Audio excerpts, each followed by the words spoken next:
Good day, and welcome to Soft Skills, Strong Results, Practical Strategies to Master Interpersonal Communication. I'm your host, Charlie Krebs. Today, we're going to talk about the importance of soft skills in marketing. Marketing isn't exactly somewhere where you'd think of using soft skills, but we've got a special guest here today. His name is Pat Schober. Welcome, Pat. Thank you for having me, Charlie. Pat is the founder and CEO of Poetica Marketing. Do you want to give us a little bit of an idea what Poetica Marketing is? Absolutely. Poetica Marketing is a marketing and events company based out of Pittsburgh, and we help companies stand out online and in person. Well, I know you've helped me out a lot. I'm one of your clients, and I've learned so much from working with you. I mean, I thought I was just hiring somebody to do a service for me, but you've actually been teaching me a lot. And so that's why I asked you here today, because I think we have a really good connection. And I think we can have this conversation, even talk about some of the soft skills that we've used in our relationship. So thank you for being here. You've been in business, what, 6 years? Yeah, 6 years since 2018. Great. Well, before we get started, can you just give me an idea of how do you define soft skills? Absolutely. I think soft skills are everything that we bring to the table in communication that isn't the written or spoken word. So it is the strategies that we use to communicate. It is the ability to use and read body language. We often simplify communication into the messaging that we give, but soft skills are often how we deliver those messages. So how do soft skills impact the message? Well, in a few different ways. So when we're communicating to somebody face-to-face, or we're communicating with somebody over Zoom where there's a visual component, we often want to be able to read somebody's body language. Are they defensive? Are they upset? Are they angry for any sort of reason? And if so, the way we might approach our messaging might change a little bit. Soft skills get really interesting in marketing copy and marketing collateral because we are communicating for an audience that we often can't see, and often for an audience somewhere in the future, whether that be 5 minutes from now, or 5 days from now, or 5 months from now. We are preparing content that we won't be able to give context for. We can't hand it over and say, hey, look at this marketing copy. Here's some of the context behind it. So soft skills in that case often require us to understand what makes a person tick, what's valuable to them, what are their wants, needs, and desires in any given moment. And understanding that helps us become better communicators. So how do you think their desires in any given moment impacts the way that they deliver that message and the way that people perceive that message? Yeah, so our understanding of somebody's wants, needs, and desires helps influence us in the way we sort of structure our communication and our language. During one of our recent sessions, we talked about word economy and that E.V. White and William Strunk rule of omit needless words, right? And how do we arrive at a message that's punchy, that's captivating, that really has impact? And so that's really what we're looking at, is how do we identify what somebody needs in the moment, and how do we deliver that in our language and in our soft skills as well. So, for example, when we were having our meetings, I mean, today's the first time we've actually only met in person. Yeah, right. But when we've had our meetings on Zoom, did you notice any soft skills that I was using that sort of informed you about how to work with me? Yeah. So you are a wonderful communicator, and you have a great voice. One of the things that I recognized early on is you're very thoughtful, and you also just don't have the same tech level or the same tech advancement that I do, right? And so sometimes I see you very thoughtful when we're talking about the way to use technology in our marketing efforts. And so when I notice that, sometimes I slow down a little bit, and we'll explain the reason for using a certain technology and the advantages it has. And then we talk about how to actually implement it. And I think that if somebody has a better understanding of why they're doing something, they're more receptive to the step-by-step process of using it. Well, and one of the things I've noticed, and I've even mentioned this in emails, is clearly I didn't grow up with technology the same way that you did, but you don't treat me like I'm an idiot. As somebody that's almost 70 years old, people sometimes look at me and go, oh, he doesn't know what he's talking about. And while I may not, I think it sends a clear message when you let me know that my level of expertise doesn't impact what my value is or something like that. Where did you learn to do that? What's interesting is, as I was kind of preparing for this conversation, I was really thinking about, what do I value in communication, and what do I think makes effective communication on all levels of communication, as a leader in the workplace, as a manager, as a partner, as a friend. And I think that really good communication boils down to empathy and respect. And empathy to me is understanding the person, and respect is understanding the professional. So on the empathy side, I'm constantly seeing, what drives an individual, and what do they care about, and literally how is their day going? And on the respect side, everyone brings something unique to the table. You might not understand all of the technology that we use for marketing efforts right out of the gate, but I know that as a professor, as a student, as a lifelong learner, you have the capacity to learn those. And I also know that the things that you do for your job, you're very good at. You're an excellent communicator. You're an excellent presenter. And so, so this is just a small part of your job, and I've been hired to help consult you on them. But that doesn't mean that you can't accomplish them, right? And the other thing I was thinking about with empathy and respect, I think that effective leadership is an investment. I think that empathy and respect take time. It is, from a leadership perspective, if you're managing a team, it's very easy to say, hey, go do these things. Don't bother me until they're accomplished. But it's a much different time investment to say, hey, these are the things that we're going to try to accomplish together. What are the resources that you need to accomplish them? And what else can I provide you to make you successful?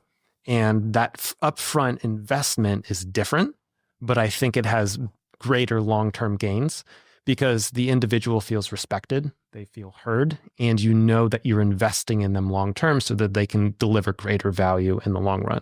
So if a client feels respected, how does that help them be more successful? I mean, if you help me feel respected, how do you think, what's your goal in making me feel that way?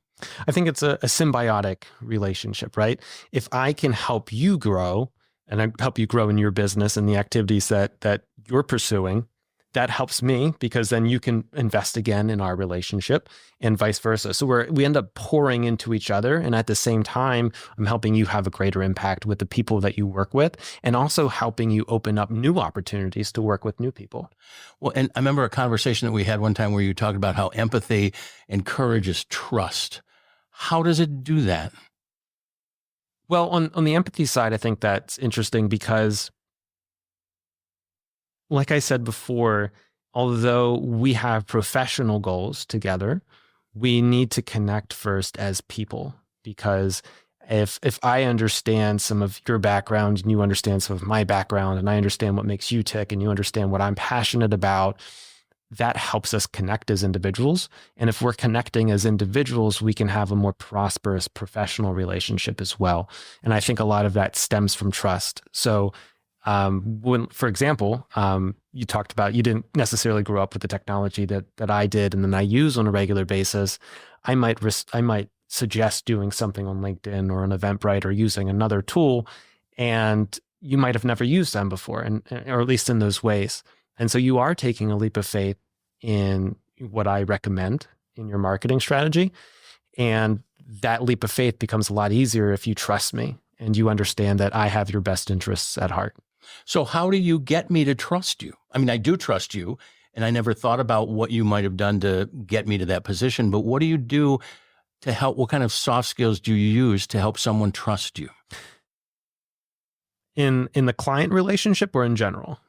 Start with the client relationship. Yeah, I think a lot of that starts in the sales process. So I look at sales as a service role, and we are selling solutions of some kind, right? We have a product or we have a service, and ultimately it is selling some sort of solution to a problem.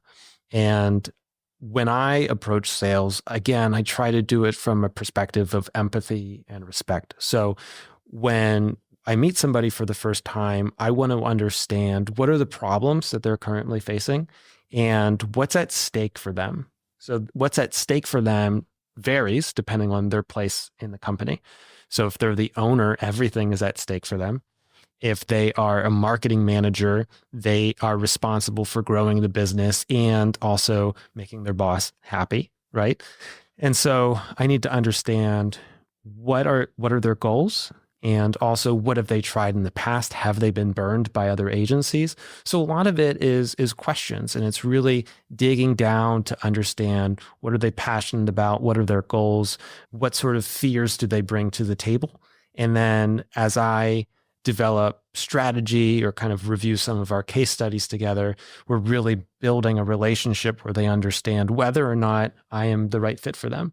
I don't try to be too pushy. I try to say, these are your options. This is what we've done in the past, and let them come to a conclusion where either I'm a great fit or I'm not a great fit. And part of my job as a salesperson, I believe, is with that empathy. If I don't think I'm the right fit for them, I have to be able to say that. And that's great for me too, because that frees up my time to go pursue other things that are better fits as well. So trust really starts in those initial conversations. And then when we do have a working relationship together, I think it really helps to have some early wins. So right out of the gate, what are some things that we can accomplish early on that set us up for success and also help establish that trust? So if we set up a timeline at the very beginning, hey, we need to get this set up, and we need to accomplish X, Y, Z. Well, I need to hit those deadlines early on. And if I can hit those deadlines early on, or even exceed those deadlines or expectations, then I've achieved what I set out to, or what I promised to achieve. And there's already some trust being formed there. And then after that, the relationship becomes a lot easier because they feel more comfortable with me, generally, is what I've seen. Well, speaking of deadlines, I remember when we started working, you said, well, let's get together and let's meet once every couple of weeks. And so at some of our earlier meetings, we talked about things, and you said, well, let's get to that in a couple of weeks and everything. And so I think what you were doing, and I didn't realize it at the time until you just explained it right now, is that you were setting it up so that I could trust you. You were putting me in a comfortable position where I knew that every 2 weeks, I'd be able to bring questions to you. So yeah, and that's definitely part of it. Also, it's seeing the overall marketing strategy and understanding that there are certain priorities in place. And sometimes we have to do some grunt work before we get to the interesting stuff. And so sometimes we have to delay some of the more interesting opportunities, like this podcast, for example. This probably wouldn't have been a great opportunity for you in those first few weeks that we were talking, because we were still establishing some of your branding and really what you wanted to pursue. But now that you have a better understanding of what you're after and what you're shooting for, I think this is a wonderful platform for you. Well, one of the soft skills that I've worked with a lot has to do with, say, tone of voice. And something about tone of voice is subtext. What are you saying underneath it? So when you have a client, you talked about working with a client that might be a little nervous or whatever. What is your subtext, and what can our listeners learn about subtext that they could use with their clients?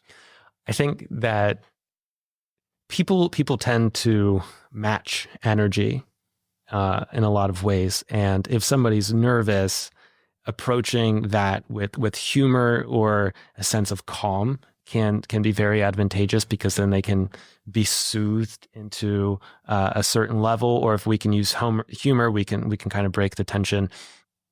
In my own case, sometimes people tell me I have a good podcast voice. I try to speak softly when necessary and clearly. And for some people, that's very soothing. And that's not necessarily something I do intentionally. I'm just very fortunate to have that naturally. And maybe I've developed it a little bit. But I think you're right. Working on your tone and focusing on your tone can make you more accessible to people.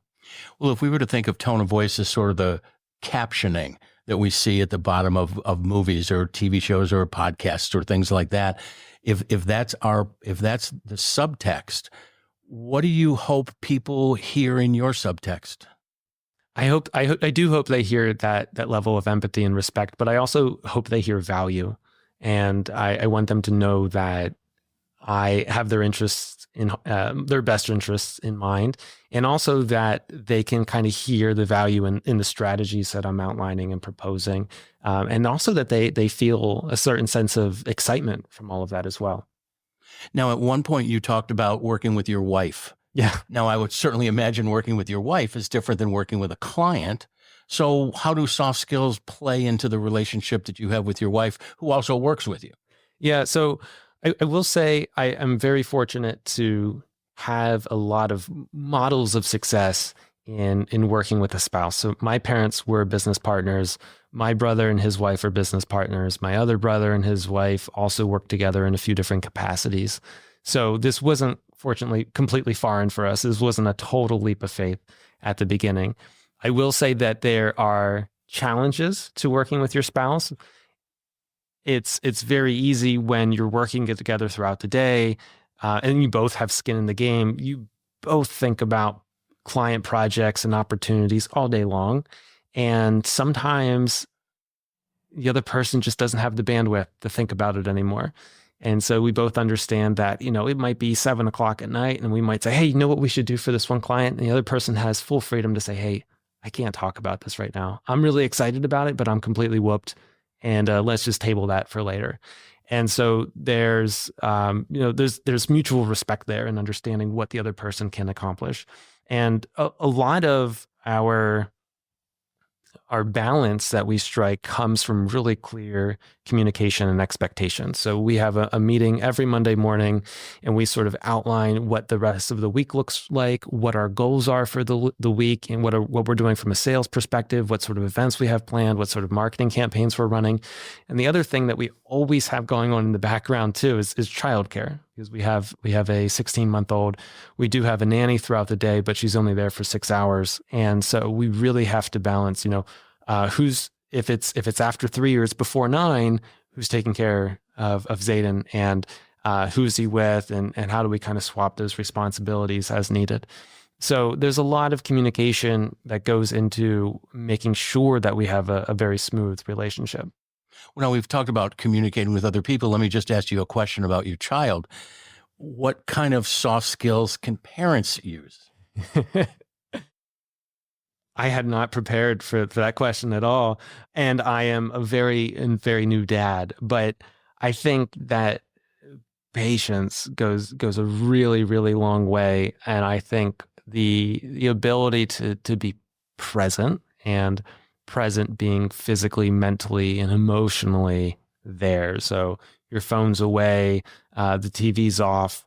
And sometimes that just means like sitting in the grass with him and plucking at leaves and bugs and just taking a look at things.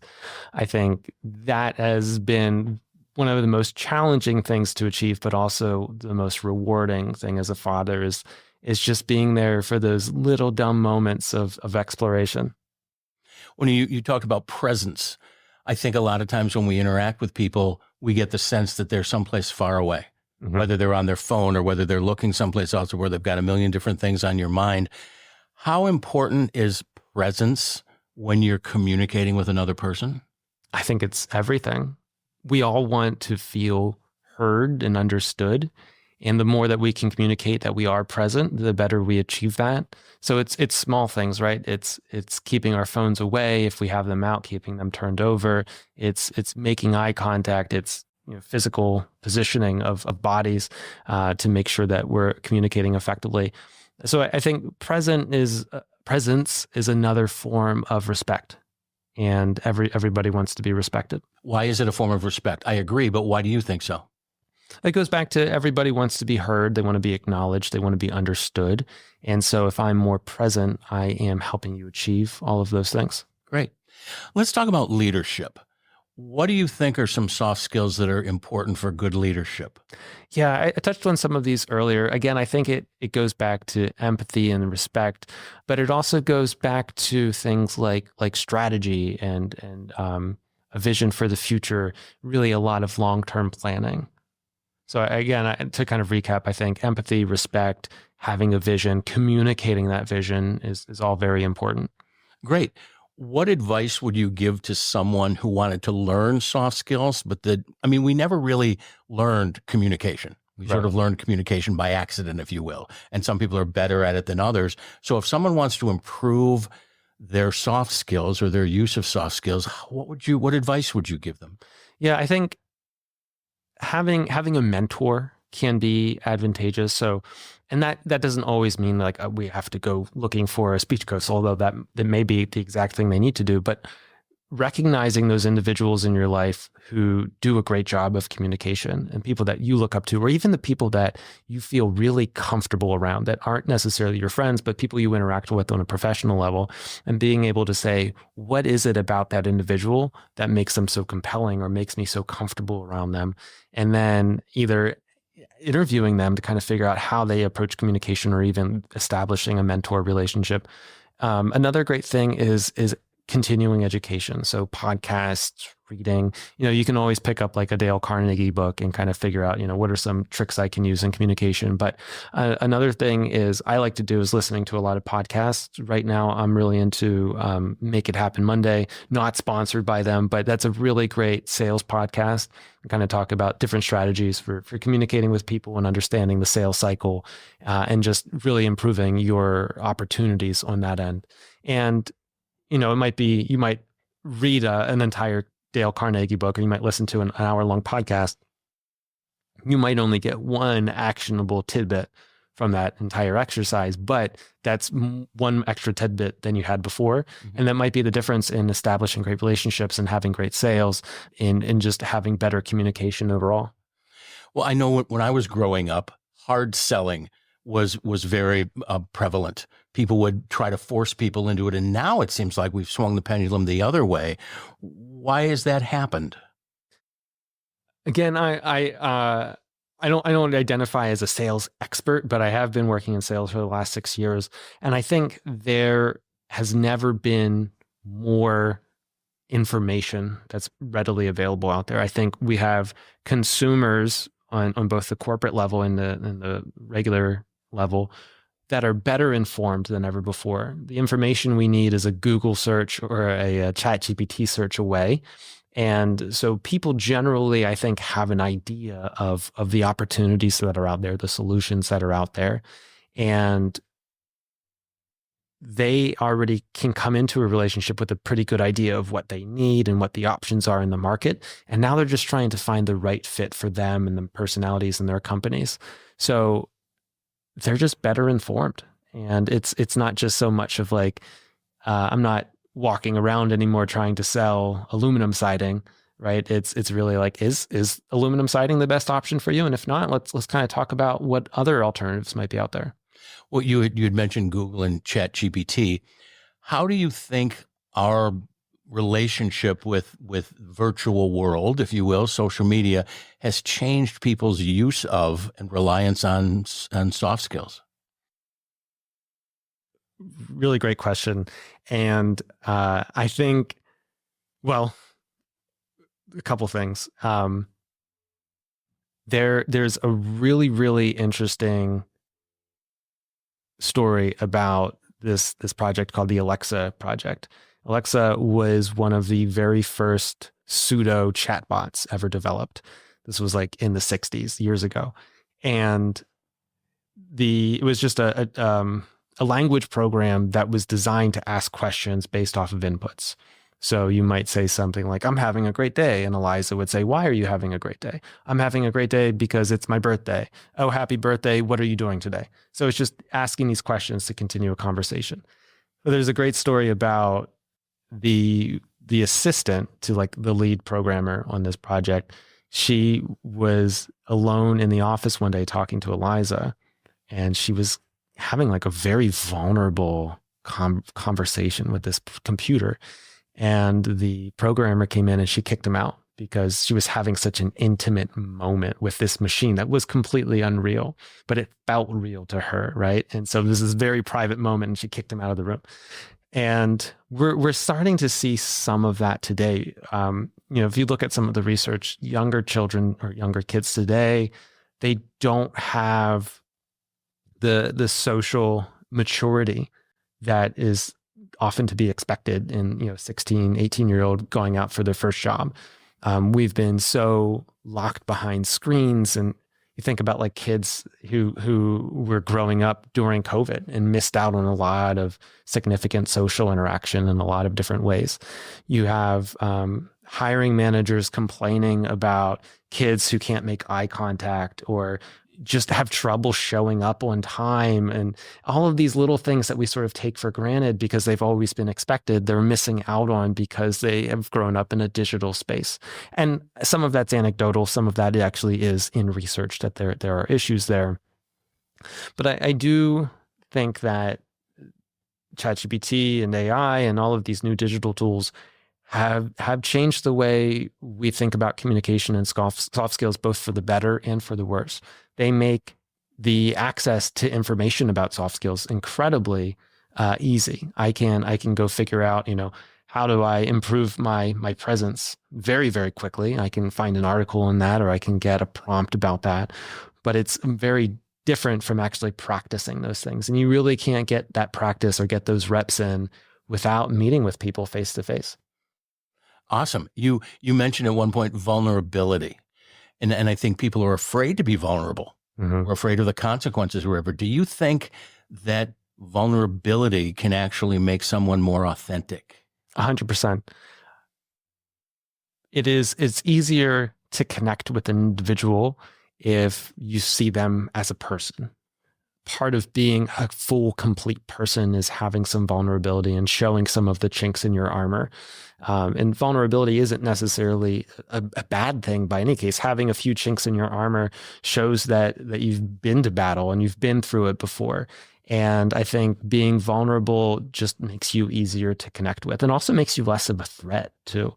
Some people ascend up the ladder just by being like real big go-getters, but they often sometimes have trouble making meaningful connections because they sort of isolate themselves, and they isolate themselves by always trying to present themselves as authoritative or as capable as possible. And so that kind of interrupts some of the potential for meaningful connections that happen through vulnerability.